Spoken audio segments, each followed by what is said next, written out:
from the sky. Just another story. Mystery and lazy life. They tell how it fell from the sky. Good morning, ladies and gentlemen. Welcome to another edition of the Free American Hour. I'm your host, Clay Douglas. And I want to give you a quote here. The powers behind government obviously believe Americans are very simple people, are just plain dumb. First came the certificate of live birth that a 14-year-old could have identified as a total forgery, and then came the death of Osama bin Laden, a man who had been dead for 10 years. His death was accompanied by the most preposterous tale imaginable. The mainstream, totally controlled by those behind the curtain, disseminated these unbelievable lies. We have news for the elitist propaganda machine, and that is most Americans do not believe you in either case. The man who said that is Bob Chapman, the international forecaster. Hello, Bob. How are you? Oh, I'm fine, and good morning. Good morning, sir. Good morning. I hope it's a pleasant weather wherever you are, sir. It is. It's very nice. It's a little disturbing to me that many of my guests and the people that I really respect and like have to live outside of this country right now. And what we just saw here in Tucson brought the Oath Keepers, brought Stuart Rhodes down here, brought Sheriff Richard Mack down here, and I got to meet with them. They brought them down to Tucson because the SWAT teams went in, kicked in the door, and the homeowner, because he had had a report of armed men pointing a gun at his wife, he walked down the hallway with his weapon in his hand, with his rifle in his hand. This is a two-tour Iraq veteran, and they shot him 60 times, Bob. To me, this is the war on the American people, taking it to another level. If you're a gun owner, if you're a veteran, then obviously you're a danger, and the cops are going to shoot you 60 times before you ever get a trial for whatever it was they were planning on searching. And they were going. This was supposedly on a drug raid. And I think the drug war was the first war on the American people. Your comments, Bob? Well, I have the information in tomorrow's issue. I have a link on it. And they shot him 64 times, which shows you that these people on these SWAT teams are demented. No normal person shoots somebody 64 times. They must have thought it was some sort of a party. And that means that all of the officers involved, or perhaps almost all of them, had their turn at loading his body up with lead. And it's a sad commentary on police in America. And don't get carried away, because most policemen aren't like that. But you always have that core. And this is encouraged by the federal government. And they are trying to federalize all law enforcement, particularly at the local levels, so that they can control them. And if people demonstrate, they'll send them out to stop them from demonstrating. And if they don't stop them, they'll shoot them. And you have to take this to its logical conclusion. Once the police start shooting people out of hand, like you just saw, what happens next is they become the target. There's probably 500,000 police people in the country. There's 50,000 agencies, approximately. I have another piece on that, incidentally, from Will Gregg, an interview by Lou, I can't think of his last name right now, and he discusses that. He's been covering it intensely for about 8 years. He's a very good writer. used to write for the New American. And what's going to happen, and all our enforcement that are listening to this program should take this into consideration. There's 450 million guns in the United States. There's probably 200 million people who know how to use them out of 310 million. I think that's a conservative figure. 80 million are veterans, and 40 million have been in combat. Now, do the police really think that they would stand the ghost of a chance against those kind of numbers? And there's no way the federal government's going to get people's weapons. Now, they might get 30% of them, that's about it. So, 7 times 45 is about 285,000 weapons still out there, with 30% missing, if that would be the figure. Now, Bob, let me just go ahead. It's not a very good idea for them to do that sort of thing, because what I can envision down the line here in that community is, if there's problems, the local people will get together and they'll go and they'll shoot down the police. But and that's what they're trying to shoot their families. That's what they are trying to set up. I mean, this is what this whole thing is about. The Southern Poverty Law, the ADL, putting out this, they're trying to demonize sovereigns now, and they've been trying to demonize gun owners, militia. Now they've started the Homeland Security report. In my book, Mystery Babylon, talks about the veterans being a threat, and this is they set the police up for this. So the police would come right in there and do that. They're trying. I believe they are trying to set us up for a violent confrontation, kind of like the Bolshevik Revolution. Well, first of all, law enforcement cannot win. They will be decimated, and I fear for their families. So this is something that people in law enforcement should think long and hard about. And they should speak with their supervisors and tell them, look, we don't want to get involved in this federal stuff. We don't want to be U.S. policemen. And incidentally, I know someone who has seen the new patches for the uniforms for the U.S. police force, or whatever it's going to be called. And so that's what government is pointing. And it's up to the rank and file law enforcement people, not only in police departments, but in other departments as well. You got the Department of Corrections, and you have the FBI, and other agencies. And so they should be made aware. Maybe they're not thinking about this, but they don't stand a chance. Not a chance. And I speak with people in the military all the time. As you probably know, I do a military program every Thursday, and I have for 7 years, both active as well as retired people. It has the biggest audience it has for 7 years on Blog Talk, by far. And they are not going to be suckered, the military, into following illegal orders promulgated by that creature who calls himself the President of the United States. So I just want to let you know what my input has been from these people. And if government goes too far, I wouldn't put it past military to take over the United States government. And under those circumstances, it would probably be a good thing from my vantage point today. But the people in power and the people behind those that we visibly see in power, they think they can make the military do anything they want. And they're not going to do that.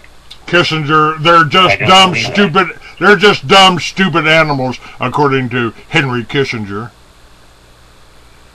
You know, it's funny, I used that quote twice in the last 2 days, and once in another program this morning out of Tokyo. Anyway, but that's true. And, you know, I resent that. I'm a veteran, and I'm not a dumb, stupid animal. And there's a lot of people like me who are veterans who are not dumb, stupid animals. And I'm just really wondering why Mr. Kissinger hasn't passed on. But that aside, the military knows what's going on. And they're not going to get sucked into destroying America on behalf of a bunch of nutcases that happen to be very rich and think they're smarter than we are, which they're not. And so I think the kind of things you just cited eventually going to inform people of the dangers of militarizing police. I think that's what you'd call it. Well, that's what by the way, idea. The fusion centers. Now you're starting to hear about fusion centers. You heard about MIAC in Missouri, who were targeting as a potential terrorist anyone that had a Ron Paul bumper sticker. Now this fusion center came from Senate Bill 1959, House Bill 1955 on the homegrown terrorist thing. Now, what the fusion centers are is taking the multi-jurisdictional task force to another level and basically giving the feds control of local police forces. And Southern Poverty Law and ADL, which I believe are just divisions, civilian divisions of the Mossad, are trying to stir up the hate against veterans, against militia, against Christian identity, against oath keepers, and the veterans. I mean, and me. And you. Yeah. And me. I mean, come on. I'm just amazed, you know, they haven't come back after me again. The last time I heard from them was in the late 1960s. And I just told them, keep on doing what you're doing and you won't be doing it very long. And they never bothered me again. But I've had some pretty good run-ins with them. And during those years, it's a long time ago. But I'm sure I'm on their watch list, but they'll have to find me first. But anyway, I plan to go back to the United States as soon as the action starts. I don't want to miss it. And so I'll be back. Well, Alexander Solzhenitsyn said how we sit in these detention centers and these concentration camps in the dogs fuming and thinking if we had just picked up our pitchforks and our axes and taken some of these Gestapo out, or whatever they were called in the Soviet Union after the Bolshevik, if we just taken them out, you know, maybe they would have been afraid to go out. They ended up under Stalin. They murdered 60 million white Russians. Why would Americans believe that they wouldn't do it here? Well, it's the same group of people. They use different names, but it's the same group of people. Yeah, sometimes they're Jews, sometimes they're Muslims, sometimes they're you know, John Hagee, you know, so they want you to send your money to the Lord, but they give you their address. Well, that's true, and that's sad that people get roped in and give these people millions and millions of dollars, which they spend upon themselves. And I'll never forget, I lived in Malibu for many years, and I went down to the Malibu market one day, and I only had to get a few things. And when I walked out, there was Tammy Faye Baker. And, you know, it's warm in Malibu during the summertime. And she's all dressed up and hold on just giant amounts of makeup on. And the the husband tried to tip the boy that brings the groceries out, and it was forbidden. And he had a big to-do over that. So he looked at me as if I was supposed to have an answer for him. I said, why don't you just shut up and get in your car and get out of here? He just looked at me. She looked at me indignantly, and they laughed at me. But anyway, unfortunately, very often it's a racket. And that's the way things are in life. And they usually go along with the flow because they want to stay in business and live the luxurious life that they do. And some of them even get involved in things they shouldn't be doing, which we all know. My guest, I want to talk to you about that, Bob. I want to discuss that because this veteran, this Iraqi two-tour Iraqi veteran that was shot, he was really just a gun owner. I'm not even sure if they knew he was a veteran, but they went in supposedly on the drug charges. Now, in my book, Mystery Babylon, I document that the CIA and the Mossad were bringing the drugs in. We sent our troops down. We took out and killed the Median cartel in Colombia. And we've been sending the Marines into Central America for the last 100 years. I believe our operatives, CIs, confidential informants, or whatever, they went in and they took over the whole drug trade. They put the competition out of business, and they started flying it in under Operation Watchtower into Panama. They built radio guide towers down in the jungles in Colombia to guide the planes into Albrook Air Force Base. The drugs were then shipped up to Mena, Arkansas, a little safe town, airport for the CIA had there, kind of like their safe base here where they fly the chemtrail planes out of, just north of Tucson, Penal Air Park, and they brought all drugs in. Barry Seal flew it up for the CIA right into Bill Clinton, delivered kilos of cocaine to George Bush. They did the same thing in the black communities, and they brought the heroin into the black communities in California during the Vietnam War. And now our troops in Afghanistan are guarding the opium poppy fields that those nasty old Taliban were trying to destroy. We're doing the same thing to this country that we did to China, or somebody's doing the same thing to this country. We are sending weapons down, automatic weapons, down to the supposed Mexican military, and it's all going over to the Mexican drug dealers. I think it's because that it's the same thing. The CIA and the Mossad, whatever the KGB goes by now, the intelligence agencies are bringing the drugs in. That's my opinion, sir. What do you think? If we were just legal, I mean, if they didn't have the right to impose these victimless crimes on the American people, there's no corpus delicti, the American people would be so much better off. And we've got 1 in every 31 Americans in prison on parole or on probation. That's more than they had in the gulags in the Soviet Union. Well, I think in a few words I can say this with some authority. Okay. The whole operation along the Mexican border and in Sinaloa and Guerrero, and to some extent down into Monterrey, I think the whole thing is a put-up job. It's cost somewhere between 28 and 35,000 lives, and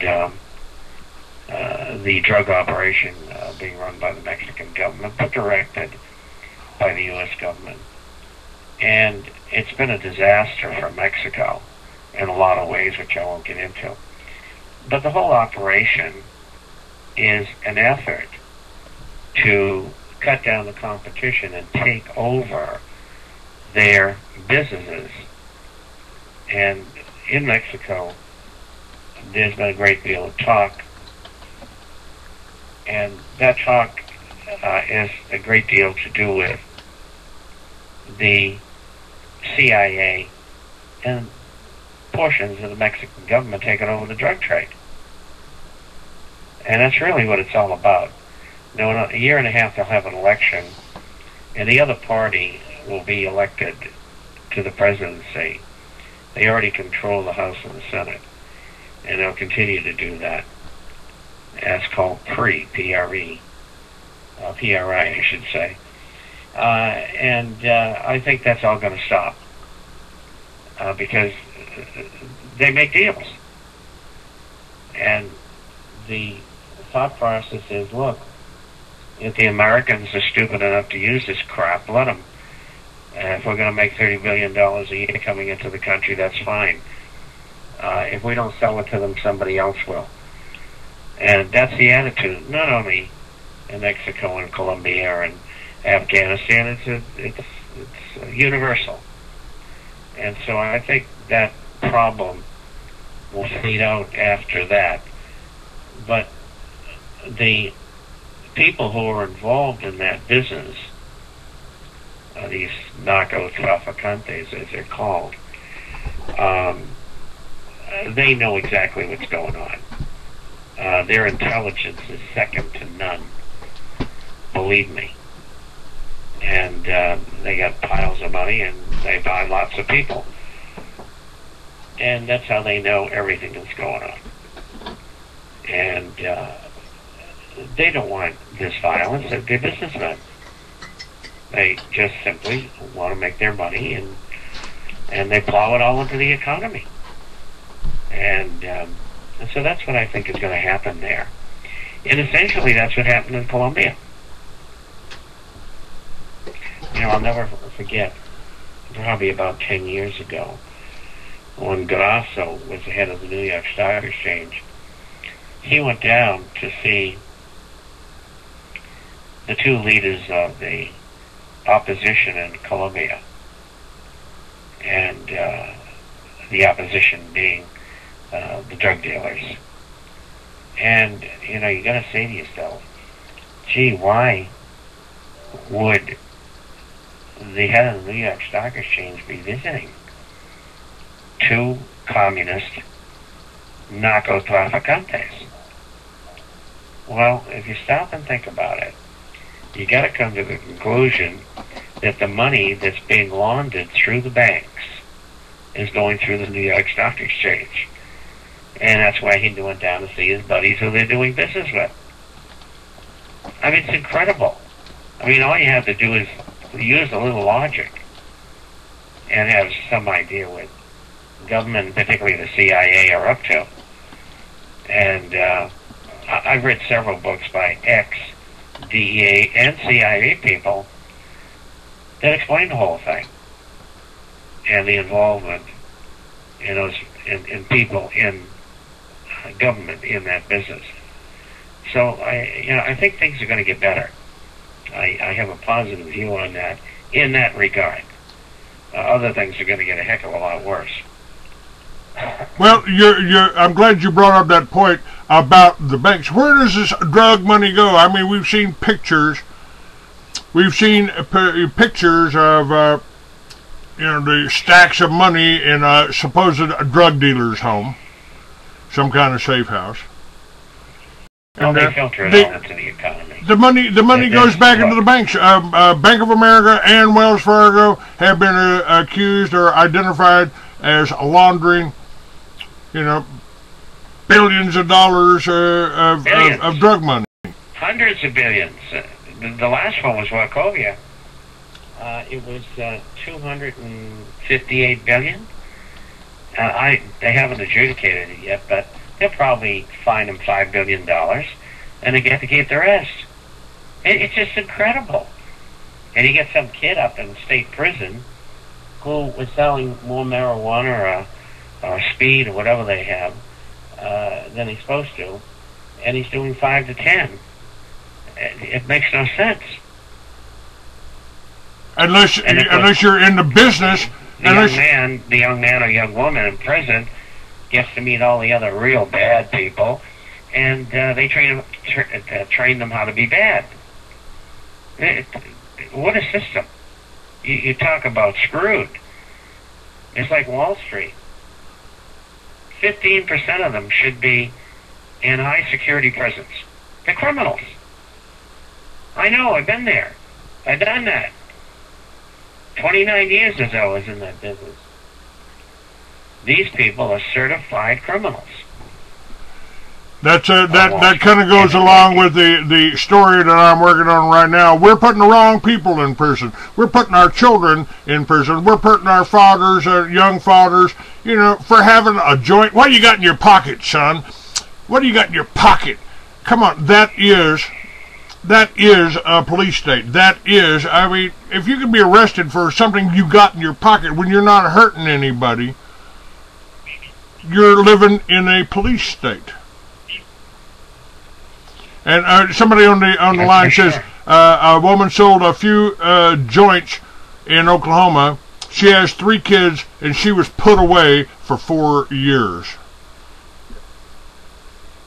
I mean, what kind of drug dealing will we have here if you could just go and plant a pot seed, a pot plant in your backyard? We're not worrying about a helicopter coming over and a SWAT team coming in to arrest you, like they did Jose Gurno. And they also do that to steal people's property. I've seen that personally in Malibu, where I used to live. Now, I knew the person. They murdered the person who owned the property. It was very early in the morning. You talking about Donald Scott? Donald Scott? Yeah. Well, we needed it. And I knew him. We needed it for the park. Yeah, that's right. And his attorney was Larry Longo, who's a very good friend of mine. Has been for many, many years. In fact, I met them when I was coaching Little League, and we had an argument about a play. And after the argument, we became friends for years and years. But yes, that's what happened, and I'm sure it's happened in other places. In fact, there used to be a highway patrolman who used to have the district, which included Malibu, and he retired in Northern California and had a nice piece of land. And the government decided they wanted it, and they entrapped him, deliberately. I mean, this is a retired highway patrolman, a policeman. I mean, what can the federal government be thinking of? It doesn't get any worse than that. And so they ended up with his property, and they get away with it. Although I must say that the person involved was not a very nice person, and it couldn't happen to a better guy. But based upon the law, there is no law. They do what they want. George Bush, when he walked out of office and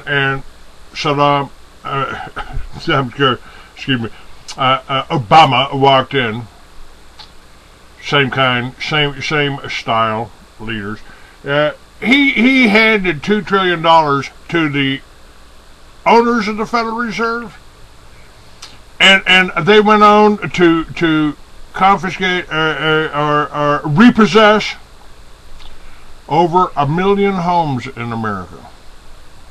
Why couldn't have George Bush just given that money to the homeowners so they could have paid their loans on, and then everybody would have been happy? To me, that would seem to be the right thing to do, the way to do that. Help the American people, help them become more self-sufficient.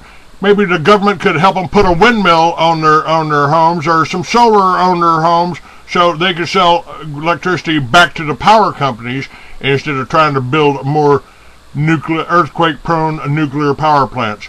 But let me hold that thought, and think about that for just a second while I do stop this recording and start the next segment.